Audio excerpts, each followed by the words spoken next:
మా చిన్నప్పుడు మేడం ఏదైనా సక్సెస్ వచ్చింది 10th క్లాస్ పాస్ అయినా, లేదా డిగ్రీ పాస్ అయినా, ఉద్యోగం వచ్చిన టీ పార్టీ అని అడిగేవారండి. ఎరా టీ పార్టీ ఎప్పుడు ఇచ్చేవారా అని. ఓ టీ, ఓ స్వీట్, ఓ హాట్ అండి. ఇక అక్కడి నుంచి నెమ్మదిగా మళ్ళీ ఏంటి భోజనాలకు వెళ్ళారండి. ఎరా మరి అది డిన్నర్ ఎప్పుడు ఇస్తారా అనేవారు. నెమ్మదిగా వెజిటేరియన్, అక్కడి నుంచి నాన్ వెజిటేరియన్, నాన్ వెజ్లో రకరకాలు. అలా ఇప్పుడు రేవ్ పార్టీ అని ఇప్పుడు మొత్తం కన్నడ టీవీ అంతా కూడా ప్రచారం అండి. ఫుల్ ప్రచారం అంట. ఏమనంటే కొంతమంది సినిమా యాక్ట్రెస్లు కూడా ఉన్నారటండి, ప్రముఖ నటీమణులు. అంటే పేరు కూడా నేను చెప్తున్నాను, వాళ్ళు ప్రచారం చేస్తున్నారు. వాళ్ళు ఉన్నారో లేదో మనకు తెలియదు.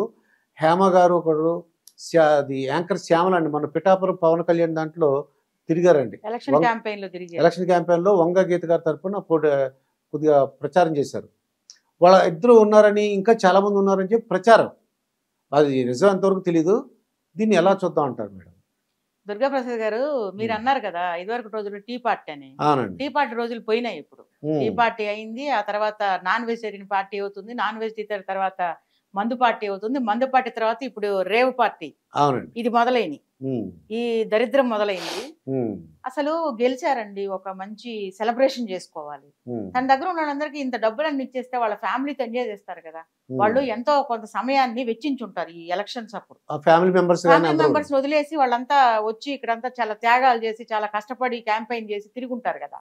వాళ్ళకి ఏదైనా కొంచెం డబ్బులు ఇచ్చేసో, లేకపోతే ఇప్పుడు కనీసం ఈ రేవ్ పార్టీకి వాడు కనీసం 1 లక్ష ఉంటుంది మనిషికి అవుతుంది కదా, ఎక్కువ అవ్వచ్చు కూడా చెప్పలేము. అదేదో వాళ్ళకి కొంచెం డబ్బులు క్యాష్ కింద ఇస్తే వాళ్ళ ఫ్యామిలీతో ఎంజాయ్ చేస్తారు, మిస్ అయిన టైం వాళ్ళు పొందుకుంటారు. మళ్ళా వాళ్ళు పిలుచుకుని రేవ్ పార్టీలు పెట్టి అనాథరైజ్డ్ గా ఇలాంటివి చేసి సినిమా సెలబ్రిటీస్ ని పిలిచి వాళ్ళ పేర్లు బయటకు వచ్చేసి ఇప్పుడు వెళ్ళారా లేదనేది $1 మిలియన్ క్వశ్చన్. వాళ్ళేమో మేము వెళ్ళలేదు అంటున్నారు. హేమ గారి విషయం తీసుకుంటే తనేమంటున్నారు, నేను అందులో లేను, నా పేరు ఎలా వచ్చిందో అంటున్నారు. ఇప్పుడు వారు వెళ్ళారా లేదా అనేది ఆవిడ వచ్చి పబ్లిక్ లో చెప్తున్నారు నేను వెళ్ళలేదు అని. వెళ్ళారా వెళ్ళలేదా అనేది సీసీ కెమెరాలు ఉన్నాయి, సీసీ ఫుటేజెస్ ఉన్నాయి. రేపు సీసీ ఫుటేజెస్ లేదంటే పోలీసులు వచ్చి ఒక 2-3 పీకారు అనుకోండి అక్కడ ఉన్నోళ్ళని, చక్కగా పేర్లు సహా అన్ని బయటకు వస్తాయి. ఎవరెవరు వచ్చారు అనేది మొత్తం పోసగుచ్చినట్టు ఎవరు వాళ్ళు డిఫెన్స్ చేసుకుంటారు కదా. చేసుకున్నప్పుడు ఏం చేస్తారు, అన్ని బయట పెడతారు. సో ఈ లోపల కన్నడ టీవీ అంతా ప్రచారం చేస్తుంది, పలానోళ్ళు వచ్చారు పలానోళ్ళు వచ్చారండి. నటి శ్యామల గారు అంటున్నారండి, యాంకర్ శ్యామల గారు వచ్చారు. ఇదివరకు శ్యామల గారు యాంకరింగ్ చేస్తా ఉండేవారు. ఆవిడ ఈ మధ్య ఎలక్షన్ క్యాంపెయిన్ వల్ల కొంచెం లైమ్ లైట్ అయ్యారు తను. ఈ హేమ అంటే కొంచెం మీకు తెలుసో లేదో కొంచెం స్ట్రైట్ ఫార్వర్డ్. ఆవిడ స్ట్రైట్ ఫార్వర్డ్ ముక్కుసూటి మనిషి. దాంతో కొంచెం ప్రజల్లో ఎట్లా అంటే ఆవిడంటే కొంచెం ఫైర్ బ్రాండ్ అని చెప్పి ఒక గుర్తింపు ఉంది. ప్రతిదానికి ముందుకు వస్తుందండి ఆవిడ, ప్రతిదానికి ముందుకు వస్తారని చెప్పి ఆవిడ కొంచెం ఇలాంటి విషయాలు వచ్చినప్పుడు కొంచెం జాగ్రత్తగా లైమ్ లైట్ లోకి తెస్తా ఉంటారు. సో అది ఎంతవరకు నిజము ఎంతవరకు అబద్ధం అనేది త్వరలోనే తెలుస్తుంది. ఈ లోపల తను వచ్చి సెల్ఫ్ డిక్లరేషన్ నేను వెళ్ళలేదు, నేను హైదరాబాద్ లోనే ఉన్నాను అంటున్నారు. కాదను ఉన్నానంటున్నారు, ఓకే. ఉండే వచ్చారనుకుంటే సీసీ ఫుటేజెస్ ఉన్నాయి కదా, ఆ సీసీ ఫుటేజ్ కూడా లేవు అనుకోండి. నేను ఇందాక చెప్పాను కదా, అక్కడ ఒకరిని కనుక ఎవరో ఉంటారు కదా, అక్కడ 10 మంది ఉంటారు కనీసం, అక్కడ పనిచేసే వాళ్ళకి 50 మంది అని ఉంటారు. వాళ్ళలో ఒక్కడిని కొట్టినా కూడా ఒక్కడిని మంచి ట్రీట్మెంట్ ఇస్తారు పోలీసు వాళ్ళు. అది ఇచ్చారనుకోండి, వాడు మొత్తం ఎవరెవరు వచ్చారని A to Z అన్ని చెప్తారు వాడు. అయినా అలాంటి పార్టీలో సీసీ ఫుటేజెస్ ఉంటాయి కదా సార్, ఉండకుండా ఎలా ఉంటాయి దుర్గాప్రసాద్ గారు మీరు చెప్పండి. లేవనుకోండి, ధ్వంసం చేశారనుకోండి, చేసినా కూడా మనుషులు ఉన్నారు కదా, ఐ విట్నెస్లు ఉంటాయి కదా, తర్వాత వచ్చే దారిలో కూడా సీసీ ఫుటేజ్లు ఉంటాయండి, ఎవరో ఒకళ్ళు ఉంటాయి. అవి కూడా తీసేసి ఉంటే ఇక్కడ ఎవరో ఒకళ్ళని మంచి సరైన ట్రీట్మెంట్ ఇస్తే వాళ్ళే బయట పెడతారు. అంటే డ్రగ్స్ కూడా ఉపయోగించారని అంటున్నారు మేడం. అది ఎంత దారుణం అంటే అది తప్పు సార్. అది చాలా డ్రగ్స్ కేసు ఇదివరకు బయటకు వచ్చినాయి కానీ అలా అలా అలా అది డైల్యూట్ అయిపోయి అట్లా వచ్చి అట్లా వెళ్ళిపోయింది కానీ ఏది దేనికి కూడా సీరియస్ యాక్షన్ ఎక్కడా లేదండి. అందుకనే మళ్ళీ రేవ్ పార్టీలు ఇవన్నీ నడుస్తున్నాయి. ఇప్పుడు అక్కడ ఎమ్మెల్యే గారు కాకాని గోవర్ధన్ రెడ్డి అండి, ఇప్పుడు ఆయన ప్రముఖ మినిస్టర్ కూడా ఆయన.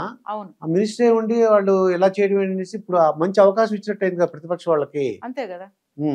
అంటే ఒకవేళ నిజంగా వారు సంబంధించిన వ్యక్తులు వచ్చారా, వారు వచ్చారా, ఇంకెవరన్నా వచ్చారా వాళ్ళ కారు తీసుకుని అనేది అది కూడా తెలుస్తుంది. ఆ ఎమ్మెల్యే స్టిక్కర్ కూడా ఉందట. స్టిక్కర్ ఉంది అంటే ఆ కారు వారు కాకపోతే వాళ్ళ అనుచరులో ఎవరో వాడుకొని ఉండొచ్చు, లేకపోతే కుటుంబ సభ్యులు వేరే వాళ్ళు ఎవరైనా వాడుకొని ఉండొచ్చు, అలా జరిగి ఉంటుందేమో తెలియదు కదా మనకి. అది కూడా అన్ని బయటకు వస్తాయి సార్. దాంట్లో ఎవరెవరు ఉన్నారు, ఎవరు వచ్చారు, ఎవరు రాలేదు అన్ని బయటకు వస్తాయి, అన్ని వస్తాయి. అబద్ధాలు అప్పుడు ప్రచారం నేను లేను అన్నారు అనుకోండి హేమ గారు. లేనంటే వాళ్ళు పోలీస్ దర్యాప్తు తెలిసిపోతుంది మనకి. తెలిసిపోతుంది, అదే అంటున్నాను. పోలీసు వాళ్ళు వెళ్తారు, అది ఖచ్చితంగా నిగ్గుదేలుస్తారు, ఎవరినో ఒకరు పట్టుకుంటారు, శుభ్రంగా వాయిస్తారు, వాళ్ళు బయటపడి చెప్పేస్తారు. ఎంతకాలం దాస్తారు సార్? నిజాలు ఎప్పటికైనా, నిజాలు ఖచ్చితంగా ఎప్పటికైనా బయటకు వస్తాయి సార్, దాన్ని దాయలేము ఎప్పటికి కూడా. వెళ్ళలేదు అంటే వెళ్ళకపోయి ఉండొచ్చు, వెళ్ళారా అనేది పోలీసులు తెలిసిపోతుంది. ఆ ఫామ్ హౌస్ కూడా హైదరాబాద్ సంబంధించిన ఒక వ్యక్తి దట్టండి. అవును సార్, హైదరాబాద్ సంబంధించిన వ్యక్తిదని తెలిసింది. అండ్ ఎందుకంటే హైదరాబాద్ లో స్ట్రిక్ట్ అయిపోయిందండి రేవంత్ రెడ్డి గారు వచ్చిన తర్వాత. అవును, డ్రగ్స్ విషయంలో కొంచెం స్ట్రిక్ట్ గా ఉన్నారు ఆయన, కొంచెం కొద్దిగా ఎక్కువ ఉందండి. అవును, నేను విన్నాను, స్ట్రిక్ట్ గా ఉన్నారండి. ఇలాంటి రేవు పార్టీలు ఒప్పుకోరండి. ఈ రేవంత్ రెడ్డి ఉక్కుపాదంతో అణిచేస్తున్నారట. అందుకు భయపడి బెంగళూరులో పెట్టుకుని ఉంటారేమో అనేసి కొంతమంది అంటున్నారు. ఎక్కడ పెట్టుకున్నా కూడా సార్, వెళ్ళింది ఎవరు అనేది కావాలి. పార్టీ ఎవరు పెట్టారు అనేది, అక్కడ అది అరేంజ్ చేసిన వాళ్ళు ఎవరు, ఎవరెవరు వచ్చారు అన్ని బయటకు వస్తాయి సార్. త్వరలో బయటకు వస్తాయి, తొందర ఏం లేదు. అయినా ఏంటి సార్ ఈ కల్చర్ ఏంటి, ఈ నాగరికత ఎక్కడ పోతుంది సమాజం? ఏంటి రేవు పార్టీలు ఏంటి అసలు? మన ఆ రోజుల్లో ఉన్నాయి అసలు ఈ రేవు పార్టీలు? కొత్త కొత్త అన్ని వింటున్నాం సార్. అసలు మీరు చెప్పినట్టు వాళ్ళకి ఒక 1 lakh ఇచ్చారు, మనిషికి ఒక 1 lakh ఇచ్చారుకోండి, ఆ కుటుంబ సభ్యులతో ఎంతో ఎంజాయ్, వాళ్ళు హ్యాపీగా ఎంజాయ్ చేస్తారు. దుర్గా ప్రసాద్ గారు, మీరు ఆలోచించండి. అదే మనం అలా ఎవరన్నా చేసాము, గెలిచాము అనుకోండి, మనం ఏం చేస్తాము? మన కష్టపడినందుకు పిలిచి తలా ఇంత డబ్బులు ఇస్తే వాళ్ళ ఫ్యామిలీతో వాళ్ళు ఎంజాయ్ చేస్తారు. ఎంతో టైం వాళ్ళు మిస్ అయ్యి ఉంటారు కదా ఫ్యామిలీకి. ఆ టైం లేదంటే ఒక దగ్గరికి అక్కడ ట్రిప్ పంపించండి ఫ్యామిలీని, చక్కగా వెళ్ళొస్తారు. ట్రిప్స్ ఉన్నాయి, సింగపూర్ ఉంది, మలేషియా ఉంది, ఎక్కడికైనా పంపిస్తే వాళ్ళు హ్యాపీగా వెళ్తారు కదా. మనిషికి 30,000 అండి, వైఫ్ అండ్ హస్బెండ్ కలిపి. ఇప్పుడు మీరు అన్న 1 lakh ఇచ్చారు అనుకోండి, 1 lakh ఇచ్చినా కూడా హ్యాపీగా వెళ్ళొస్తారు సార్. ఇంతమందికి మీకు డిస్కౌంట్ రేట్ లో వస్తాయి.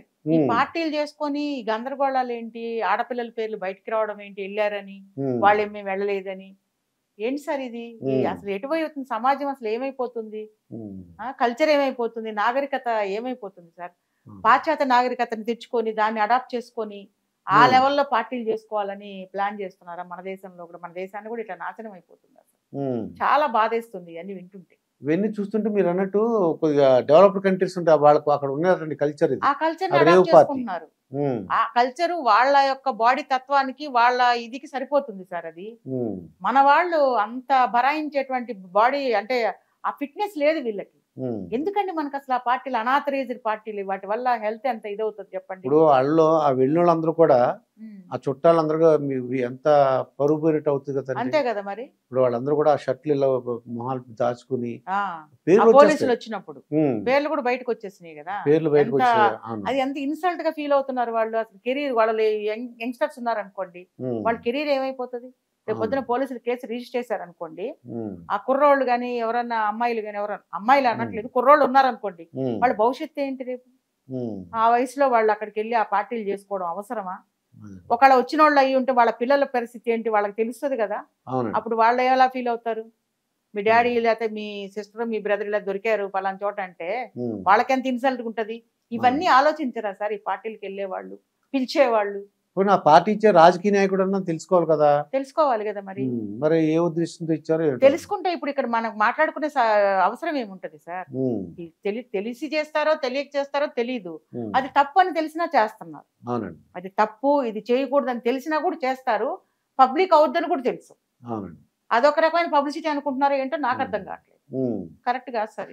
ఈ కన్నడ మొత్తం టీవీ రంగం అయితే మొత్తం మన తెలుగు వాళ్ళు ఏకిపడేస్తున్నారు వాళ్ళు. మొత్తం నెల్లూరు ఎమ్మెల్యే గారిని, అలాగే ఈ సినిమా వచ్చింది కదా, అది వాళ్ళు దొరికింది, అవకాశం ఇచ్చాం వాళ్ళకి. అవును, వాళ్ళ స్టేట్ వాళ్ళు కాదు కదా, మనం ఇంకో స్టేట్ వాళ్ళు దొరికింది, కొంచెం దొరికింది అనుకోండి, శుభ్రంగా ఉతికి ఆరేస్తారు మన వాళ్ళని. ఆ రంగం మొత్తం ఎంత జాగ్రత్తగా ఉండాలి. అలాంటి చోటకి వెళ్ళి పార్టీలు చేసుకో, అసలు మన దగ్గరే లేదు, అందుకని అక్కడికి వెళ్తారా? ఇది కట్టడి చేయడానికి మన రేవంత్ రెడ్డి గారు ఎంతో కష్టపడుతున్నారు దానికోసం, ఉక్కుపాదం పెట్టిన్నారు దాని మీద. అలాంటప్పుడు మనం సహకరించాలి కదా. మళ్ళీ మనం వెళ్ళి ఇంకొక దగ్గరికి పోయి అక్కడ ఇలా చేయడం అనేది కరెక్ట్ కాదు కదా సార్. ఆంధ్రప్రదేశ్ కూడా చాలా మంది ఏమంటారంటే ఈ డ్రగ్స్ బాగా దొరుకుతున్నాయండి. అసలు ఎక్కడే ఏ రాష్ట్రంలో ఎక్కడ దొరికినా అవి ఆంధ్రప్రదేశ్ వచ్చినాయి పుకారా తెలీదు, మంచు తెలీదు, చెడు తెలీదు, మొత్తానికి ఆంధ్రప్రదేశ్ నుంచి వచ్చేసినాయి అంటుంటారండి. నడుస్తుంది సార్, లోపాయకారిగా నడుస్తుంది. మనకు తెలియదు ఎక్కడ నుంచి డ్రగ్స్ వస్తున్నాయి, ఎవరు ఎక్కడ దాన్ని వాడుతున్నారు, ఎలా అది అందరిలోకి వెళ్తుంది అనేది, పాకుతుంది అనేది మనకు తెలియదు. అన్ని త్వరలో బయటకు వస్తాయి సార్. ఇప్పుడు మొత్తం రేపు పోలీసు వాళ్ళు కనుక దాని మీద కనుక కాన్సన్ట్రేషన్ అటెన్షన్ పెట్టి నిజాయితీగా దాని మీద కనుక కేసు ఇన్వెస్టిగేషన్ చేస్తే అన్ని బయటకు వస్తాయి. అప్పుడు ఎవరు చెప్పక్కర్లేదు సంజాయిషి మేము రాలేదు మేము వచ్చామని చెప్పక్కర్లేదు, అన్ని బయటకు వస్తాయి. ఇదండి సోషల్ యాక్టివిస్ట్ మనోజ్ గారితో జరిగిన ఇంటర్వ్యూ. మరొక ఇంటర్వ్యూతో మీ ముందుంటాను. మీ మాస్టర్ దుర్గా ప్రసాద్. నమస్కారం మేడం.